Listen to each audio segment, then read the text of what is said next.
Ladies and gentlemen, welcome to Chanel Jasmine, the best novel Chanel for romantic stories. Hai guys, selamat datang di channel Jasmine, channel terbaik untuk menyimak novel-novel romantis. Mohon dukung channel ini dengan subscribe, like dan share video-video yang ada di channel ini. Terima kasih.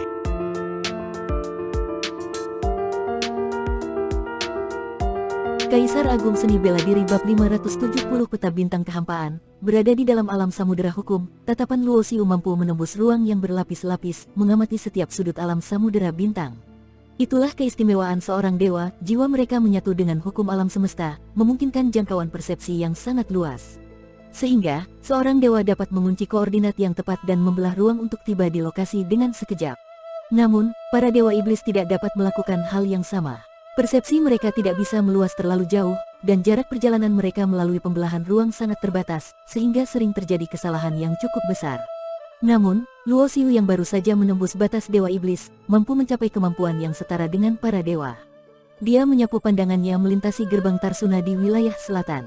Patung raksasa setinggi 10.000 meter bersinar terang di bawah sinar matahari, seperti dewa yang agung.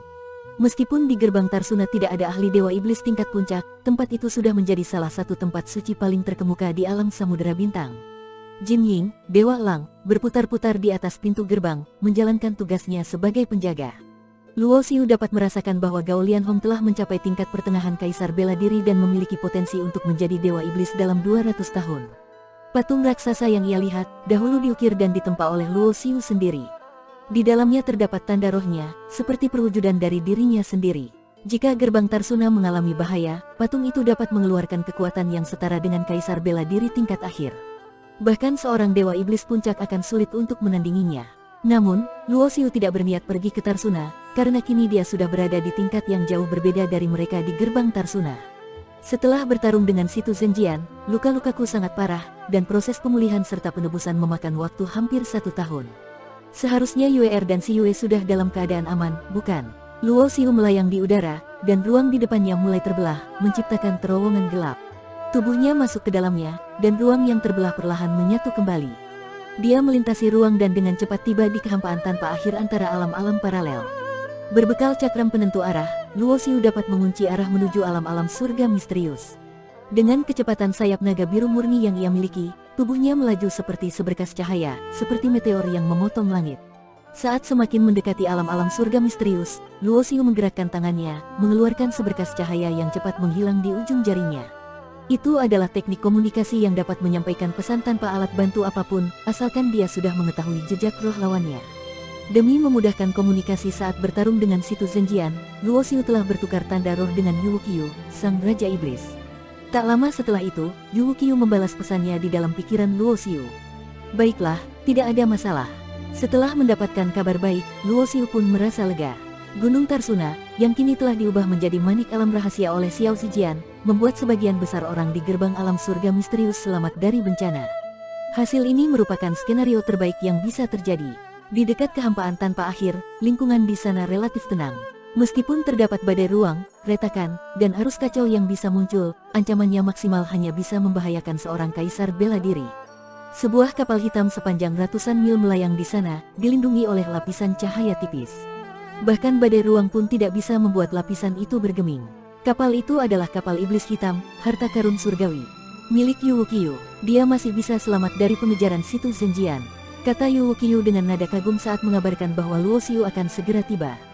Beberapa saudara 9 iblis memperlihatkan ekspresi terkejut. Bagaimanapun juga, Situ Zhenjian adalah Raja Dewa, bahkan jika kekuatannya diturunkan oleh aturan alam paralel, ia masih setingkat Raja Dewa setengah langkah. Bahkan kakak tertua mereka tidak sanggup melawan, apalagi Luo Xiu yang hanya berada di level kaisar bela diri. Perbedaan kekuatan di antara mereka sangat mencolok. Orang seperti Luo Xiu pasti mendapatkan keberuntungan besar dan luar biasa. Kita tidak bisa menilai dia hanya berdasarkan logika biasa, kata Xiao Zijian dengan nada iri. Di antara 9 saudara, dialah yang memiliki bakat tertinggi dan memiliki harapan terbesar untuk menjadi Raja Dewa.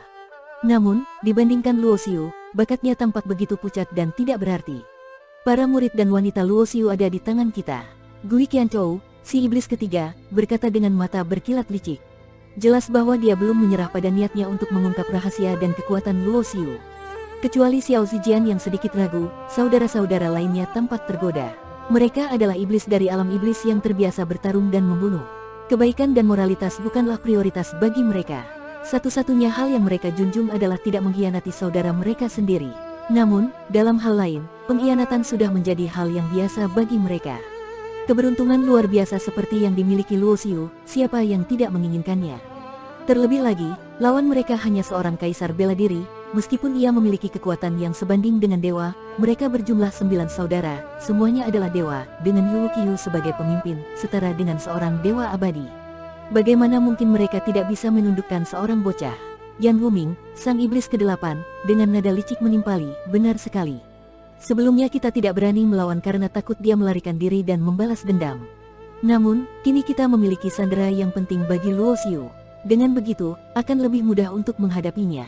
Dia rela memberikan seni rahasia berharga kepada kita agar kita mau membantunya. Ini menunjukkan betapa pentingnya orang-orang itu baginya, kata Yan Zhongmo, si iblis keempat, yang tampak tergoda. Yu Qiu tetap diam, di tangannya dia memegang manik alam rahasia, di mana terdapat ruang sebesar hampir 10.000 mil di dalamnya, tempat para murid gerbang Tarsuna berada. Seperti yang dikatakan saudara-saudaranya, dengan manik ini, mereka memiliki kekuatan negosiasi yang besar terhadap Luo Xiu. Bahkan bisa memaksa Luo Xiu untuk memberikan segala rahasia dan keberuntungannya.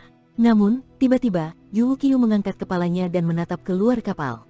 Sebuah cahaya dengan kecepatan tinggi melaju mendekati kapal hitam. Dalam sekejap, cahaya itu sudah berada di depan lapisan pelindung kapal. Seorang pria dengan jubah hitam dan putih, dengan 3 pasang sayap emas dan hijau di punggungnya, telah tiba. Dia tidak lain adalah Luo Xiu. Ekspresi para saudara 9 iblis segera berubah serius. Mereka bisa merasakan bahwa aura Luo Xiu telah menjadi lebih kuat. Selamat atas pencapaian adik kecil yang telah berhasil menembus ke tingkat dewa iblis, kata Yu Qiu dengan senyum tipis di dek kapal. Lapisan pelindung kapal terbuka, menciptakan jalur masuk. Ini hanya keberuntungan, masih jauh dibandingkan dengan kalian, jawab Luo Xiu dengan tenang. Dia melangkah melewati jalur itu dan mendarat di dek kapal. Sayap naga dewa biru murni di punggungnya menghilang, dan pandangannya tertuju pada manik alam rahasia di tangan Yu Qiu. Sudah saatnya kalian menepati janji, bukan? Saat perjanjian awal dibuat, Luo Xiu tidak memaksa Yu Qiu untuk bersumpah dengan hati nurani, sehingga kemungkinan besar 9 iblis bisa mengkhianatinya. Namun, setelah menembus ke tingkat dewa iblis, kekuatan Luo Xiu meningkat drastis. Dia tidak takut jika mereka benar-benar memutuskan untuk mengkhianatinya. Sekejap, Yu Qiu memang sempat ragu, apakah akan menyerahkan manik alam rahasia atau mengambil tindakan. Situasi tegang, dan beberapa saudara iblis seperti Gui Qianchou, Yan Zhongmo, dan Yan Wuming diam-diam mulai mengaktifkan kekuatan hukum, bersiap untuk bertindak jika diperlukan. Namun, Yu Qiu tiba-tiba tersenyum dan dengan tenang melemparkan manik alam rahasia kepada Luo Xiu. Hal ini membuat Luo Xiu menghormati Yu Qiu lebih lagi, karena dia bisa merasakan keraguan sejenak di dalam diri Yu Qiu. Bang! Pada saat yang sama, Gui Qianchou, Yan Zhongmo, dan Yan Wuming segera mengirimkan pesan telepati kepada Yu Qiu, tak memahami keputusan yang diambilnya. Namun, Yu Qiu tidak menjelaskan apapun. Di dek kapal, dia menunjuk ke meja dan berkata, adik kecil, silakan duduk. Luo Xiu berterima kasih dan duduk tanpa basa-basi. Yu Qiu menuangkan minuman untuknya dan bertanya dengan santai, jadi, bagaimana hasil pertarunganmu dengan Situ Zhenjian? Dia sudah mati, jawab Luo Xiu dengan tenang. Begitu mendengar itu, tangan Yu Qiu yang sedang menuang minuman berhenti sejenak, dan ekspresi terkejut muncul di wajah saudara-saudaranya, termasuk Gui Qianchou. Bagi mereka, seorang kaisar bela diri yang bisa bertahan dari pengejaran seorang raja dewa sudah merupakan keajaiban. Apakah mungkin Luo Xiu memiliki kemampuan untuk mengancam seorang raja dewa? Kamu pasti bercanda, kan? Xiao Zijian menahan tawa sinis. Apa aku terlihat seperti sedang bercanda? Balas Luo Xiu sambil tersenyum. Dia mengangkat cangkir dan menyesap minumannya. Setelah mengalahkan musuh kuat, menikmati segelas minuman adalah pengalaman yang sangat memuaskan. Yu Qiu tersenyum, menumbangkan seorang raja dewa dengan kekuatan kaisar bela diri adalah prestasi yang luar biasa. Senior terlalu memuji. Aku hanya berhasil memancing dia ke alam rendah, di mana hukum alam menekan kekuatannya, dan disitulah aku bisa membalikkan keadaan, jawab Luo Xiu dengan nada santai. Apa yang Luo Xiu sampaikan mungkin terdengar sederhana, tetapi bagi 9 iblis, itu adalah sesuatu yang sulit dipercaya. Situ Zhenjian bukan orang bodoh yang mau masuk ke alam rendah tanpa sadar akan bahayanya. Selain itu, meski kekuatannya ditekan, Situ Zhenjian masih bisa mengeluarkan kekuatan setara dengan dewa setengah langkah, yang membuat sulit dipercaya bahwa Luo Xiu mampu mengalahkannya. Tidak kusangka, kata Yu Qiu. Lalu, apa rencanamu selanjutnya? Aku berencana pergi ke alam Dewa Langit, jawab Luo Xiu sambil tersenyum. Apakah kalian punya peta bintang kosmik yang menuju ke sana? Yu Qiu mengangguk. Aku memang punya peta itu. Dulu, aku merasa terjebak di alam iblis surgawi, dan kalau bukan karena mengejar kitab 5 elemen, mungkin aku sudah lama pergi ke alam dewa surgawi. 10.000 tahun yang lalu, aku menjelajahi kehampaan tanpa akhir dan tanpa sengaja menemukan bintang mati di mana aku menemukan mayat seorang raja dewa. Gendang petir yang kumiliki sekarang, dibuat dari kulitnya, dan peta bintang menuju alam dewa surgawi ditemukan dari batu giok di tubuhnya. Yu Qiu menyatakan niatnya untuk meninggalkan alam iblis surgawi dan membawa saudara-saudaranya ke alam dewa surgawi. Lalu bagaimana kalau kita pergi bersama? Yu Qiu menawarkan sambil menatap Luo Xiu. Bersambung.